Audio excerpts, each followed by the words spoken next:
Okay, thank you very much for coming. I'm Liel Magen, I'm from the Global Program, one of the organizers of this event.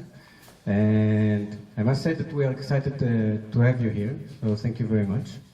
Also, to have a former member of Knesset, Nitzan Horowitz, with us.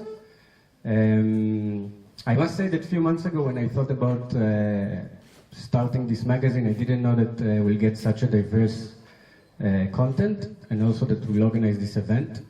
I remember back in September, when we thought about dedicating the magazine to a global issue, immediately we understood that we have to focus on refugees. You know, with above 60 million refugees across the world, the highest number ever in history, it's not an issue that we could neglect or avoid. When articles started to come and we read them, we noticed that every country tried to confront the case of refugees very locally, according to their own national agenda, and there is not enough cooperation between the refugees, and of course, there is not enough international cooperation. There's not sufficient cooperation regarding the policies of integration and of alleviating the suffering of refugees. This is, if you look at historical context, this is very problematic, as waves of immigration were central all across our history. We can see that these waves of immigration determined the history that we know it today, determined our culture. We can see famous figures like Albert Einstein, Karl Marx, Sigmund Freud. All of them were granted asylum. All of them were refugees. Also in our culture, Freddie Mercury, Steve Jobs, granted asylum or were descendants of refugees. And they were central figures in our culture, but we still look at refugees as something marginal and the story of the other, not the story of ourselves. This is even more central in Israel, where almost every family has a story of persecution or expulsion. I can talk specifically about my case, where my mother and her family, they were persecuted in Italy and Europe, and my father needed to leave Libya, his home country, because of persecution. So I feel that the story of refugees are the story of us. It's the story basically of our world, and we don't need to take them as something that happens to the other and how we can deal with them. And the magazine, for me as the editor, my main idea was trying to connect the dots between our historical story, our context, the refugees all over the world today, and also the different local populations that try to host these refugees and many times see them as a threat. We have this professional panel today, and we'll try to show different aspects or different dimensions of how to look at refugees. We have an academic speaker. We have the former member of Knesset that will give the policy analysis. And we have Ofira Ben Shlomo from UNITAF, and Sylvan Ruchamaya, which is a student at Global and has a story of persecution from Congo. And now for starting, I want to invite Professor Guy Arpaz, which is the head of the Global Program.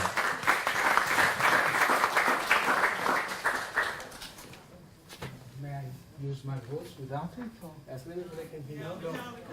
No. Okay. Hello, everyone. I wanted to thank you for attending this event devoted to the integration of the refugees into the hosting communities, and an event devoted also to the launching of the Global magazine. I wanted to thank all those who contributed to the event. I wanted to thank Seed Israel, especially Alon and Dana and Doreen. I wanted to thank EFET for hosting us. I wanted to thank our staff at Global, Raoud, and Amy, and Aya, and Bella, and Ido, and especially Liel, who is the brain and heart of this event. I wanted to thank the people taking part in the panel. I wanted to thank Nitzan Horowitz, former member of parliament, for his leadership and commitment. I wanted to thank Dr. Tali Kritzman Amir, and I wanted to thank Ofira Ben Shlomo and our dear student Sylvan. I wanted also to thank all those who contributed to our magazine. The magazine is outside, and you are most welcome to take it. I wanted to use and abuse the floor for some local propaganda.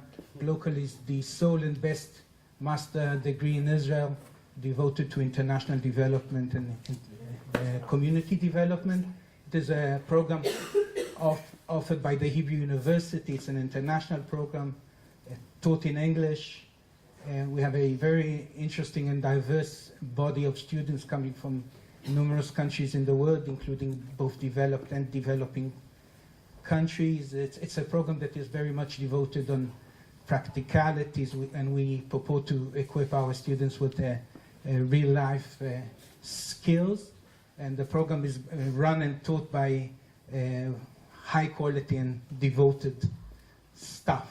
What else did I wanted to say? In just a minute. I'm Excited. I'm teaching for 12 years, but whenever I'm in front of the audience, speaking about the local, we only recently launched our registration for the next academic year, and we have our final event at the Hebrew University on the 31st of March. The save the date pamphlets are outside. I believe that I do not have to waste much time in persuading you about the paramount importance of the issue of refugees. I also wanted to, like Liel, to offer my own personal note as a grandson of those who fled persecution in Europe just on the eve of the Second World War. I take much pride in the fact that our local students work here to alleviate the hardship of refugees and others. And I believe that this event reflects a very fine and modest choice of adopting the path of inclusion as opposed to exclusion. Having said that, I think that inclusion it must be very sensitive to the sensitivities and difficulties of the host community, and I'm very happy that we have also members of various communities here in Tel Aviv. So I very much hope that you would enjoy the event, and thank you very much again for coming. Anyway, so thank you very much, Guy, for your words, and also for giving us the freedom to design the magazine as we want. I want now to invite Ali Waked from Yafet 83 to speak a bit about the place where we are hosted. I think it's also interesting regarding our social activism. Hello everybody, thank you for being here. I'm glad you're with us. You are in Yafet 83, and this is a recent established youth center that the municipality had launched for the young population of Jaffa. We belong to the youth unit in the Tel Aviv municipality, which deals with the young people between the age of 18 and 35. In Jaffa, we have 14,000 of those, 9,000 Jews and 5,000 Arabs. It is not by accident that the first director of the center is an Arab. It is not by accident that it was located in an Arab neighborhood. It was a say of the Tel Aviv municipality that we want to serve all young people, but that the priority, at least in the first phase of the life of this center, is targeting the Arab population. We are serving, of course, both communities, but our services are targeting on top the Arab population. We are trying to promote high education, and we are trying to promote employment. I will give you just a number, if 3% of the workforce in the high-tech industry in Israel are Arabs, we are also 3 in Jaffa to be part of this industry, but 3 people, not 3%. And this shows how difficult is the situation in Jaffa, although being part of Tel Aviv.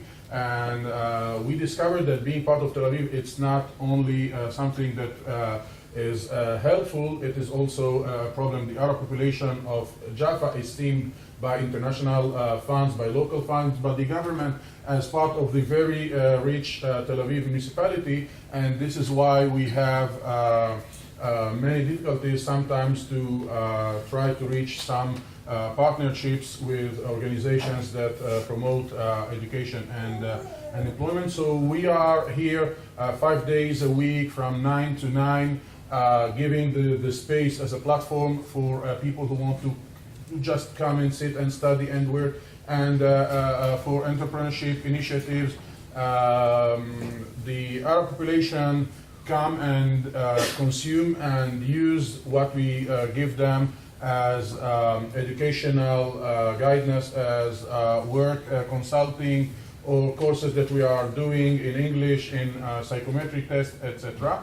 The Jewish population come and sit and use the spaces for rehearsals, for different type of social and other initiatives. Unfortunately, we don't have too much occasion to bring the two communities to interact, for the simple reason that Arabs who come here don't do the army, so they come here very early at the age of 18 and sometimes before finishing high school, while the Jewish community, the members of the Jewish community that come here are in the mid-20s of their ages. They are very often they finish even their BA, etc.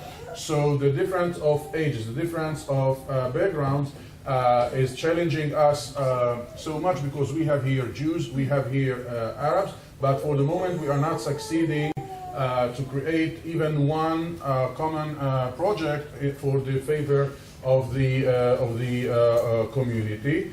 But this is a place where we will be happy to host you as individuals, as a group. And as Liel said about refugees, it is true that because we are dealing first with the problems of the refugees in Jaffa, the Arab community mainly, I'm one of them, by the way, and we did not have enough opportunity to deal with the general question of the refugees in Israel. But as I said, we're happy to have you here, and we will be more happy to think together about future collaboration. Thank you so much. Thank you, Ali.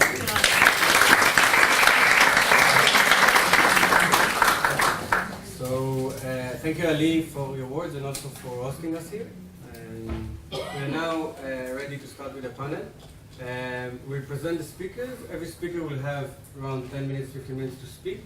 And then we just want to open it for everyone for questions, answers, or comments. I want it to be like a group discussion. So our first speaker is Mr. Nitzan Horowitz, former member of Knesset.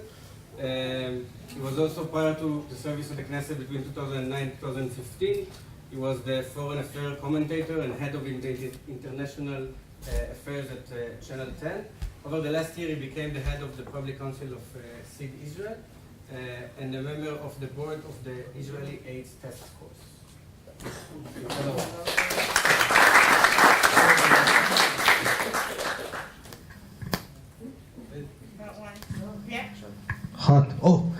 בוקר טוב, צהריים טובים. טוב, חבל שאי אפשר לעשות בעברית, אבל בסדר. לזה ההרצאה תצטרך להיות יותר כללית, אני כבר מזהיר את מי שבקיא בנושא, כי הרוב פה זרים והם לא מכירים מונחי יסוד, נצטרך להיות יותר כלליים. So, good afternoon everybody. Thank you all for the introductions. I'm glad to be here. First of all, let me tell you I'm here on behalf of SID, SID Israel. We have Dana Manor here, who is Deputy General Manager of SID.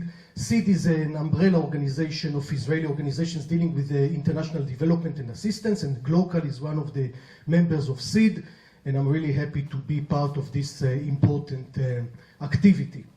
We just formed the Public Council, מועצה ציבורית, and we begin a series of activities, and so this is one of them. Now, since I was in the Knesset, I was also candidate for mayor in Tel Aviv 2 years ago.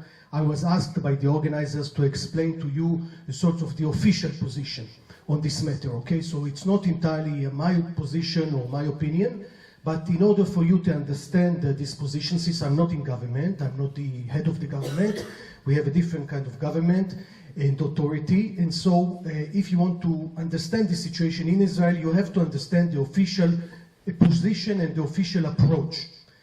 Okay, so again, I'm not, it's not my position, but the government's position, but it's very important to understand. Now, when we deal with the issue of immigration in Israel, It is a special situation. Why? Because on the eyes of the Israeli authorities and most of the Israeli population, when we talk about immigration to Israel, we mainly talk about immigration of Jews to Israel from the diaspora, what we call aliyah. So the entire immigration policy is anchored on the Jewish issue.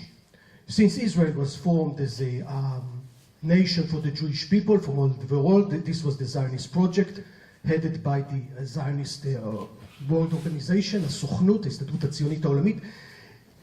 Before the creation of the state and after the creation of the state, the entire immigration idea, facilities, legislation, cultural, education aspects were all anchored in the immigration of Jewish people to Israel. By the way, big numbers, including my own parents, for instance, and most of the parents of the current Israeli population, current Jewish Israeli population. And so, maybe it's better like that. And so, when you talk to the Israeli government about issues of immigration, immediately they refer to Jewish immigration, to the Aliyah, as we call it in Hebrew. And their approach is that Israel is already doing a lot in order to absorb immigrants and refugees, but Jewish immigrants. By the way, big numbers. If you take into consideration the number of people that arrived here since the creation of the state in 1948, a lot of people, millions of people that immigrated. We had a recent immigration wave from the former Soviet Union in the beginning of the 19th, and now, for instance, we have a lot of Jews coming from France, and so the state is allocating a lot of money and efforts to absorb those immigrants. So when you tell them that why don't you do things for the immigrants, they say we do a lot. Okay, so you have to understand this is one thing which is very important to understand in Israel, is that we do have, the state does have an immigration policy, but it's directed to the absorbment, the immigration, the coming of Jewish diaspora to Israel. Okay, so this is one thing which is unique in Israel by its, let's say, its constitution. We don't have a written constitution, but the foundation of the state is that, is the absorbing of Jews. Some of them were refugees, like for instance my parents, but some of them were olim, like from their own free will. Nowadays we are talking about these kinds of people from France, from the United States, from other countries. Okay, so this is one thing. And also regarding the statistics, if you ask the Israeli government to present statistics on immigration, they give you the statistics on the absorbment of Jewish immigrants. Okay, so this is one thing. The other second element, which is essential to understand when you deal with the government on the issues of immigration in Israel, is the national conflict that we have here.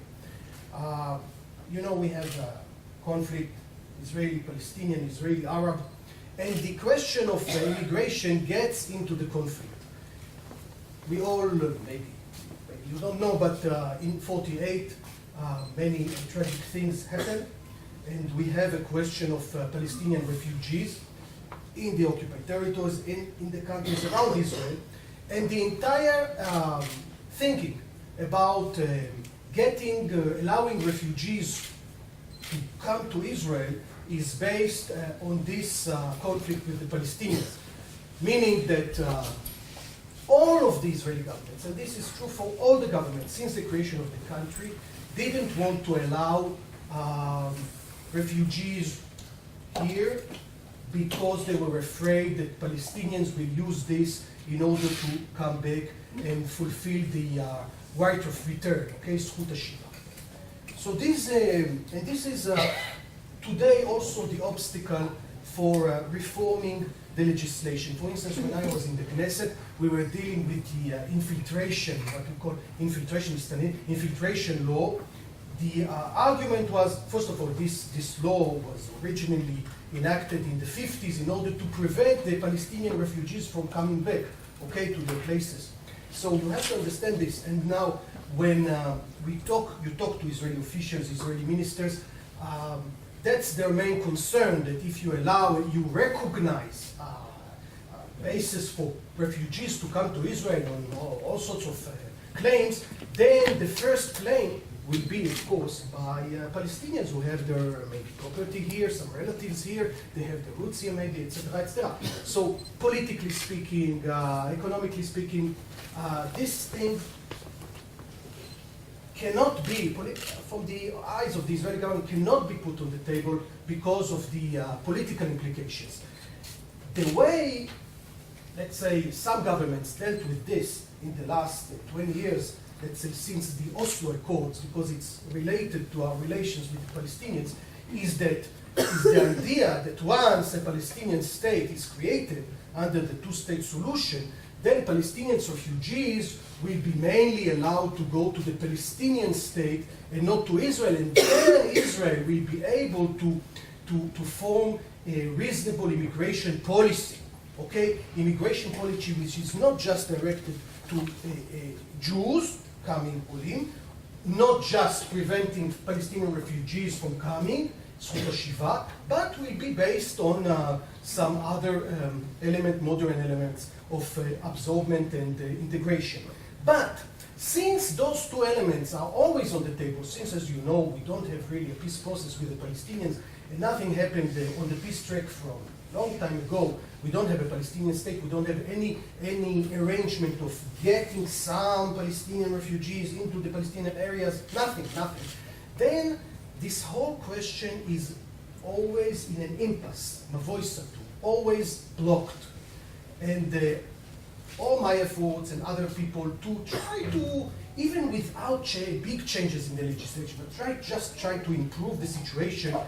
For instance, here in Tel Aviv, South Tel Aviv, in other places, in Eilat, near the border, to make some arrangements here and there. It was always very difficult because of those two basic elements, okay? And this is very important to understand. And I'm not very optimistic about the situation because those two elements are not going to change in Israel.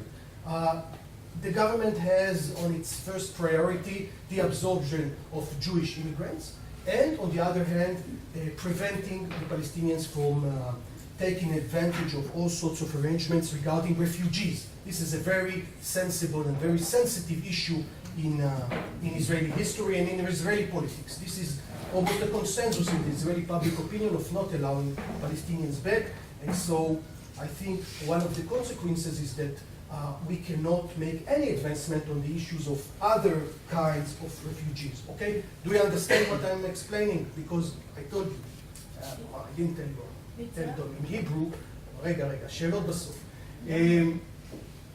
For Israelis, they know what I'm talking about, but if you're foreign, then I have to explain this, and this is very important to understand. Now, what we were trying to do in the last, let's say 5 or 6 years, since we had, let's say, 10 years ago, something like that, we had the big, 10 years ago, 8 years ago, the big numbers of people coming through the Sinai Desert, through the border with Egypt, and mainly from Eritrea and Sudan, living in Tel Aviv in large numbers, some other places as well. What we were trying to do is, we came to the conclusion that it would be almost impossible to change the legislation in what we think would be a right way to do. The government, nevertheless, made some changes with the legislation. You know, 3 times, this is unprecedented in Israeli legal history, 3 times the Supreme Court of Israel stopped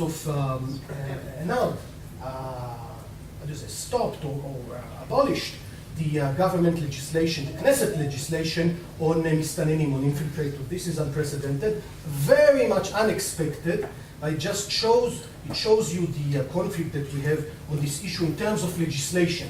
Now, if we put legislation aside, what we were trying to achieve, and also me personally, is to improve the situation on the ground. Since we have a certain number of people here with no basic rights regarding their situation in Israel, okay? Then we try to solve their situation in terms of maybe housing, some jobs. They work anyway, they have to live somewhere. We have to take into consideration the situation in south of Tel Aviv, which is also very hard for the people living there. And when I ran a candidate for mayor 2 years ago, I spent a lot of time dealing with this situation.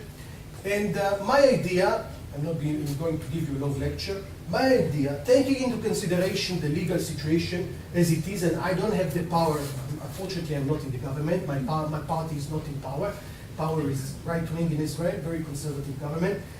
What we try to do is to propose a plan in which those people who are here, and it's impossible to send them back, for instance, to Eritrea because of international law and other problems, then they will be given a temporary status and they will be able to work in an orderly manner. You have to understand, these people work anyway and they live here, and it's in our interest and in their interest it would be made in an orderly manner without exploitation. They would pay their taxes, they would get their rights, and they will be not normal, because this is not a normal situation because they don't have an official status, but they would be able to live their lives in much less problems with the neighborhoods and with the surrounding environment. Unfortunately, the government rejected this. And the government gave no situation, not here and not there. And nowadays, the situation is really very, very hard. The refugees, the asylum seekers, they work anyway, but they work sort of officially illegally. Okay, so they don't have basic rights, they don't get the right salary, they're being exploited. It's not a healthy situation. And so I think that our plan to give them hasama, to put them in registered jobs, okay, all over Israel, because you have to understand that we have the asylum seekers, which is like around 50,000 in Israel, okay? Then we have 150 what we call foreign workers, okay? Foreign workers coming from Thailand, from Nepal, from Sri Lanka, from Romania, from Moldavia, to work in constructions and in the fields and agriculture, etc., etc. So the government is actually doing here something very strange. On one hand, they keep this 50,000 asylum seekers in a very precarious situation, and on the other hand, they always bring more and more people. Now they bring a lot of people from China. We have a housing crisis in Israel, so for the building industry, many Chinese are now being brought to work in Israel. Okay, so this situation is entirely not normal, not balanced, and it doesn't serve anybody. And here I don't even talk as a left-wing political activist. I talk as someone with common sense. It doesn't even have to do with politics. It has to do with the situation on the ground. And on the ground we have a situation. תמיד, זה תמיד. זה בלילה תאירו את המנורה, אני ברור. אבל, yeah, but you know, even when I presented my plan, many people from the right wing agreed with me that as long as those people stay in Israel and they're here, it's better for everybody to put this in a more balanced and a more arranged, you know, situation. Yes, and that's it. Unfortunately, the government, because of I think rhetorics, you know, populistic arguments, they don't do this, and everybody is paying the price. Okay, so that's it. איך זה שאלות עכשיו? Welcome to sit and then Okay, thank you very much.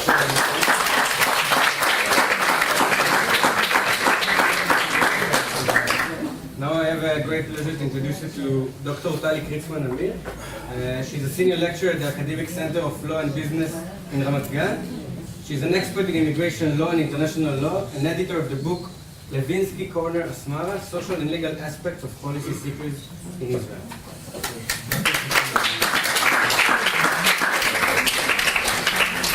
So thanks, Guy, and thank you, Liel, for the opportunity to be here. It's actually where Levinsky meets Asmara, but close enough. So I was asked to do two things. One is to talk a little bit about international law or international refugee law, and then to talk a little bit about integration. And I'm going to do, or try to do both of them with the limited time that I have, and I'll try to refer to Israel on both accounts. So let's start with international refugee law.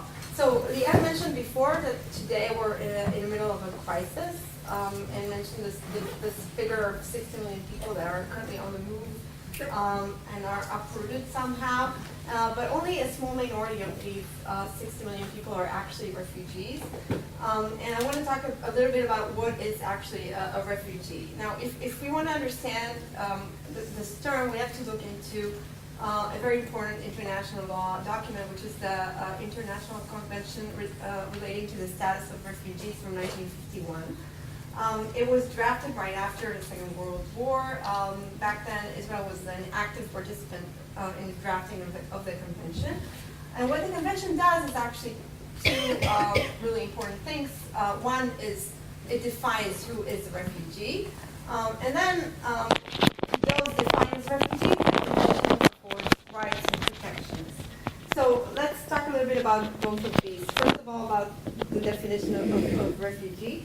So the convention defines a refugee as a person who crossed a political border. Okay, you have to be outside your state of origin in order to be defined as refugee. So, like out of the 60 million people uprooted that we have these days, a large number are actually what we call internationally displaced persons. So they're not refugees.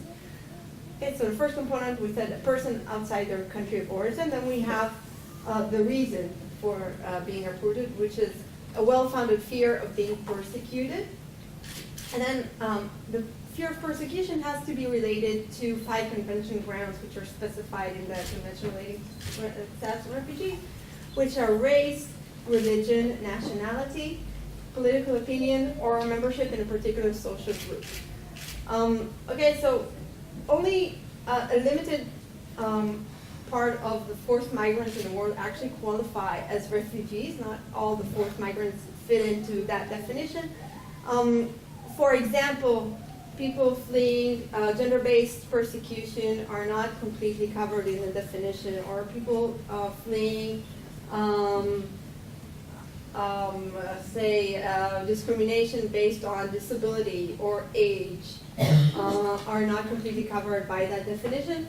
The reason for this is because, as I mentioned before, the convention was drafted right after the Second World War. The drafters of the convention had this idea that the refugee crisis is temporary and did not attempt to make a catch-all definition in the convention. They just thought about what they saw in the Second World War and tried to define the category accordingly. Now, people who are defined as refugees are granted a set of rights and protections in the convention. Perhaps the most important form of protection is what is called the non-refoulement principle, which basically means that once the person is defined as a refugee, he or she cannot be deported to any place, any place, not just their country of origin, any place where their lives or liberty would be jeopardized. I'm generalizing this. There's a slightly more specific definition in the convention, and another definition in another convention, and another principle of customary international law. But for the sake of this discussion, I think it's enough. So what we have is this international document defining refugees, defining protections and rights to refugees, and what it basically does is it takes out, if generally immigration is a matter of state sovereignty, what we do here with this convention is take out the refugees out of this concept of state sovereignty, okay? Generally, states can decide how to treat immigrants based on their national preferences, but with respect to refugees, they have very specific obligations. And that is what makes this category of refugees really unique and relatively better protected in international law. Now, Nitzan mentioned before, we don't have any Israeli legislation dealing with the rights of refugees. the convention relating to the status of refugees was never incorporated into Israeli domestic law. And I think, well, Nitzan basically said it, I think, in other words, but I think to me it means that we have not fully internalized our legal and moral commitment towards this population of refugees.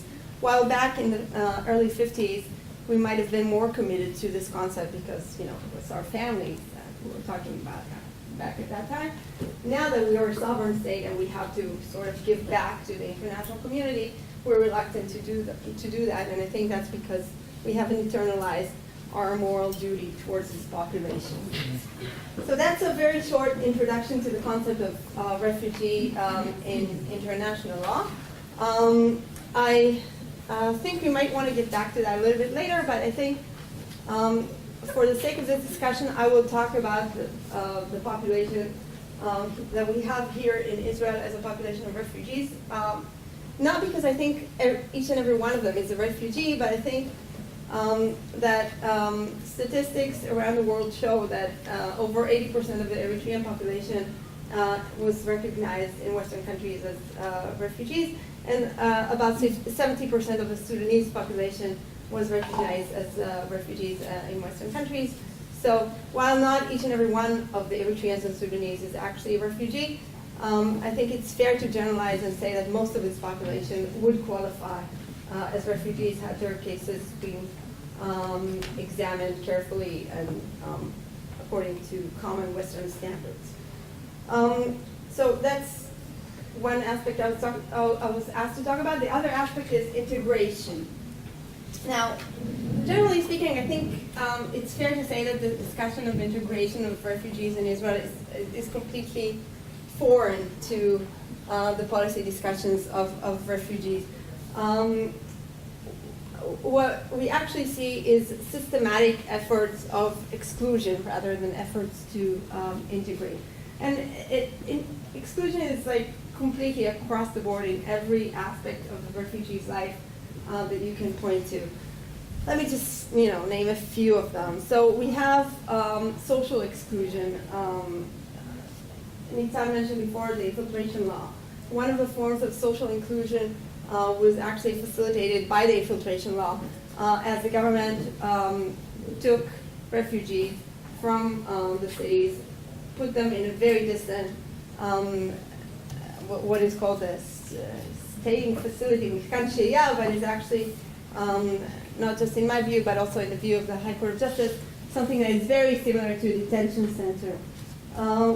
We see constant use of prolonged detention against this population. Another form of effort to distance refugees from the society is constant incitement and legitimation of their stay in Israel.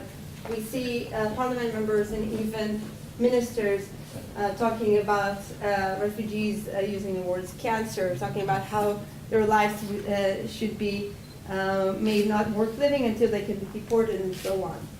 So that's as far as social exclusion goes. There's also physical exclusion. Israel erected a fence in an attempt to block refugees from entering it. We can talk a little bit about whether this fence is legal or not under international law. Let's put that aside for a second. But Israel is investing millions of shekels into mechanisms that would prevent asylum seekers and refugees from entering it. Also, Israel is investing millions of dollars into removing asylum seekers to third countries. Nitzan mentioned before that deporting people to Eritrea and Sudan is impossible. I mentioned the non-refoulement principle, which makes it impossible, or it's legally impossible. So what Israel does is it transfers people to third countries, namely Rwanda and Uganda. It's called voluntary repatriation, but personally I have doubts on whether this is actually voluntary, given the fact that the people deported to Rwanda and Uganda are given the choice between prolonged detention on the one hand or leaving the country to Rwanda and Uganda on the other hand.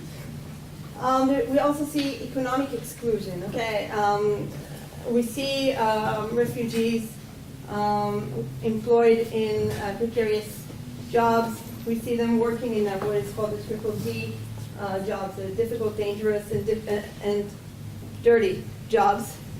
We see them employed by contractors for salaries that fall way below minimum wage. We see a limitation on their ability to transfer remittances to their families back home. We see a lot of exploitation of asylum seekers and refugees in the work market. Basically, various measures are taken to make sure that refugees are really at the bottom of the labor market and not able to rise above and work in fair terms in the Israeli labor force. Of course, there's also political exclusion. Refugees are not part of the political process here. They're not allowed to participate in the decision-making process, even when those decisions have a direct impact on their lives. That's the situation in Israel, but I mean, theoretically, if we were to think about inclusion, what would be the best way? I think the massive body of research on inclusion of refugees suggests that the best way to integrate first-generation refugees is through the labor force. The labor market has enormous potential when it comes to integrating people. It's a place where you meet people and stigma can slowly collapse and friendships can be formed instead. It's a place where social mobility can be enhanced. It's a place for asylum seekers and refugees to get a sense of meaning and do something that's contributing and fruitful. And it also has a very important role for their mental recovery. There's a strong correlation between overcoming post-trauma and integration in the work market. What we usually hear, I mean, as a person who does immigration law for many years, what I usually hear is that argument that if we let refugees integrate in the work market, and they would take over the jobs for the local population. There's this joke that we use in immigration studies that immigrants are like Schroeder's the cat. On the one hand, they're the lazy ones who take welfare benefits, and on the other hand, they take our jobs. And the fact is that there's contradicting research in the sense that some research suggests that there is competition between refugees and disempowered local population, which would otherwise be at the bottom of the workforce. But there's also contradicting evidence suggesting that the market that refugees constitute is not really competing with the local population, or in other words, that they serve in positions that the local population would not be willing to serve in. So just in terms of the economic competition, I'm not really sure that there is anything like that. I'll just wrap up by saying that another important component for integration is education. That's a front that we've been struggling with legally, with Israel trying to create segregated education for asylum-seeking children. So far, with great success in the Supreme Court, we've managed to block that in most cases, but I think that's a very important arena for integration struggles as well. Thank you.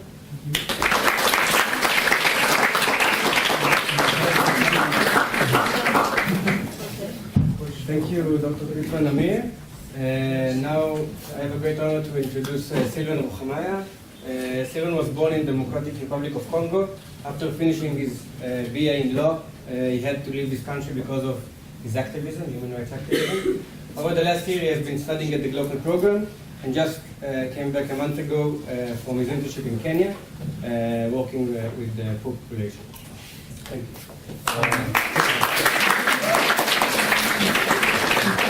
Hello. It's so exciting to be here in front of this majestic audience to speak about my life experience. I have to thank my predecessors for the clear views that they have, both about Israel and academic. Before I talk about my life experience, I have to talk about a few points related to sustainability about refugee life. It's really hard to talk about sustainability on refugee life because, as we know, it's a situation that we'll say must be transitional. It's a transit life. It should not be taken like something to last.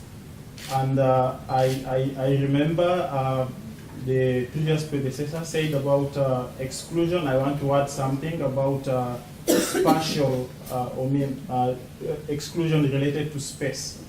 And you look like how they isolate refugees, even in the camp. My own experience in Kenya was the same. Like you are put in a place where the national cannot even choose to be. And this spatial exclusion is also related so much to the social exclusion at the same time. Now, why did I leave my country? How I went to the host country in Kenya and how I am here. These are the few points I'm going to talk about, and I will try to reflect on the issue related to sustainability, like what will make refugee life to be at least more comfortable. In 2006, Congo was to conduct the first election ever after 46 years of independence. And as he said, I'm from the law faculty, and I was a student, and I was a member of civil society, and I was really passionate about human rights activism. And due to this, I was in charge of a commission to deal with corruption and violation, and we were against all that, and we should actually educate the population about how elections will take place and how they should behave to vote responsibly and to make sure we have a transparent elections. So as this conference is the question of integration, I want to give you my aspect of this part of the life of refugee children in Israel. So let's start. UNITAF, for those who know Hebrew, TAF means small children. Uni, the nations of the world, and UNITAF is actually an NGO that gives services for small children. He actually gives answer for a very problematic issue in South Tel Aviv, which is the frame that the children without Israeli status stay at. I'll start at the beginning. Actually, the main clients of UNITAF are not just refugees, but any child that is lack of Israeli status. Since this population, this community of foreigners, developed very, very problematic, to raise my voice, okay. The foreigner community developed a very problematic frame for the children of the community. For those who not know, I'm speaking of what we call babysitters, the private kindergarten. When I speak about my children's babysitter, it means the young woman that I pay 30 shekels per hour to stay with my children.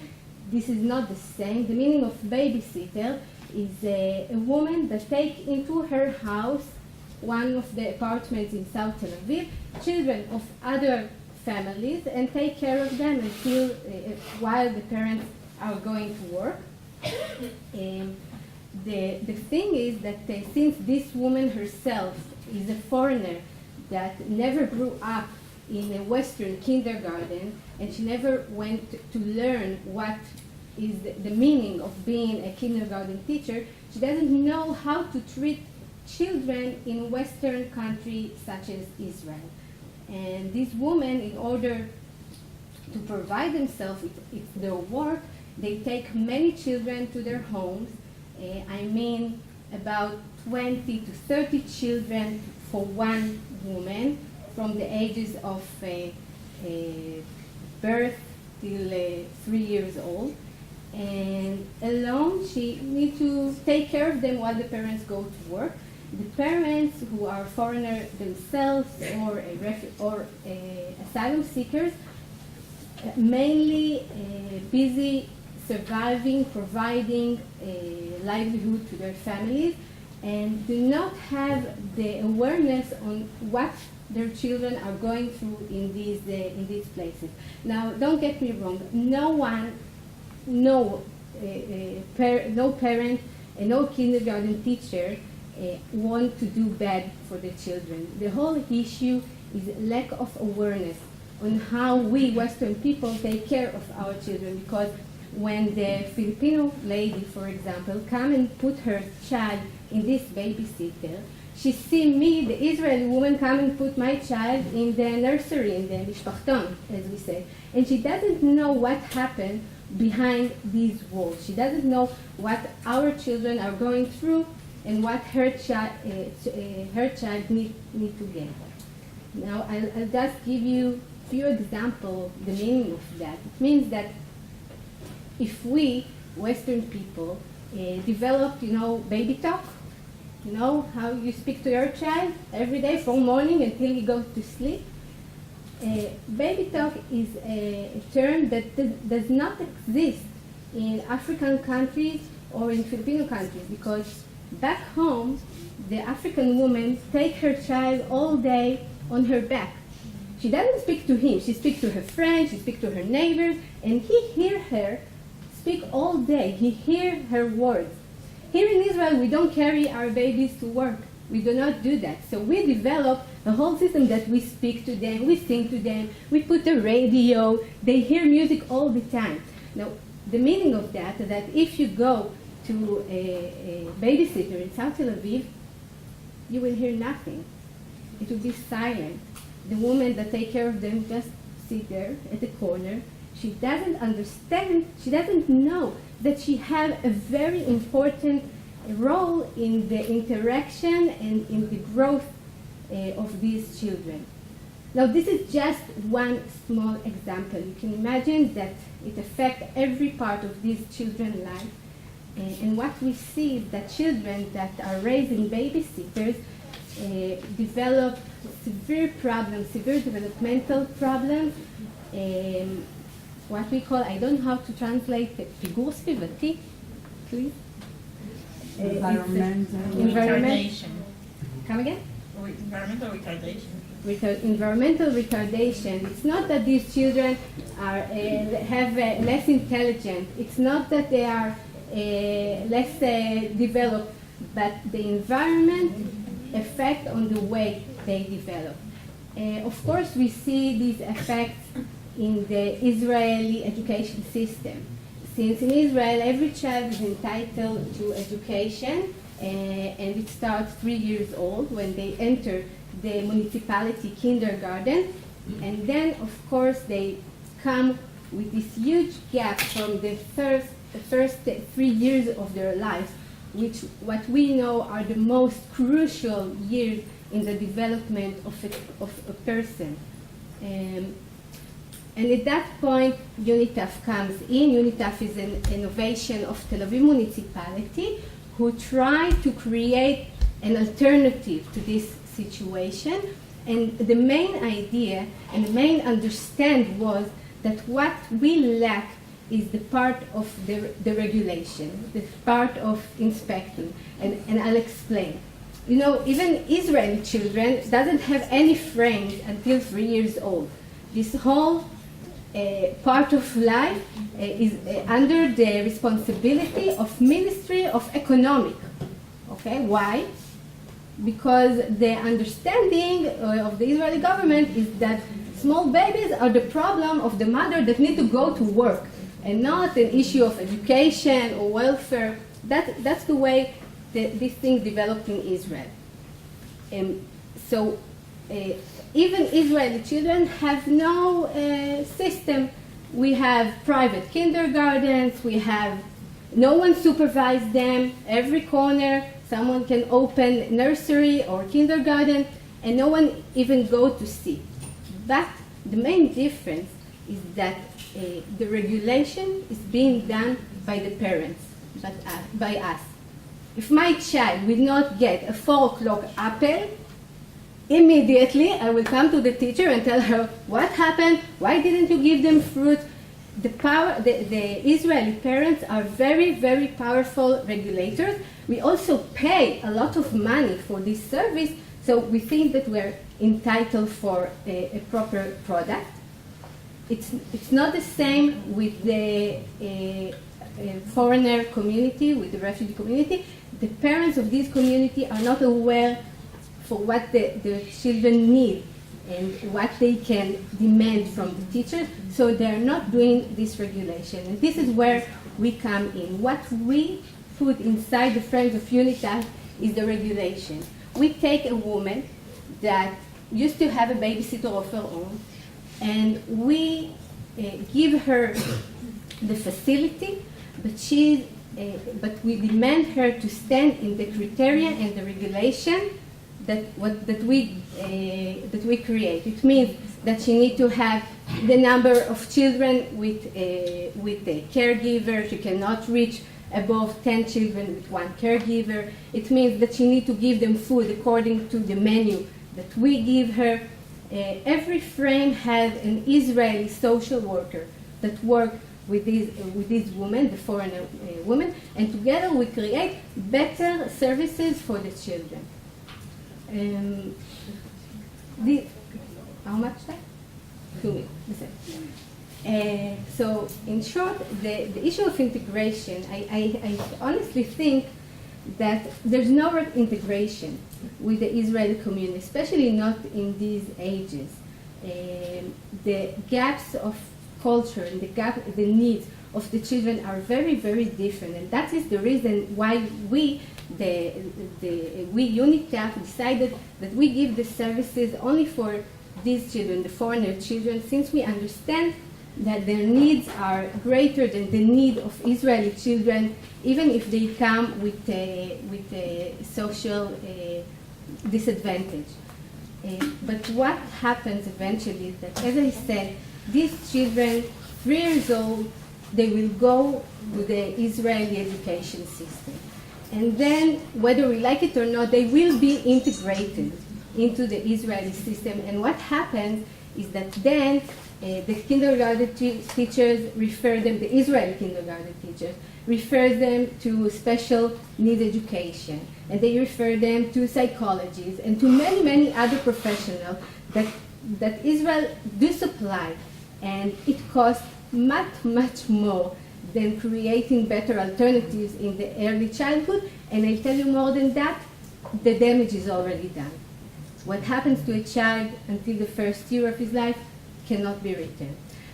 So what I feel as a better integration of this population, with no relevance whether they will continue to live here, will they go back to the native country, is that early childhood children should get the most that we can offer them. Thank you.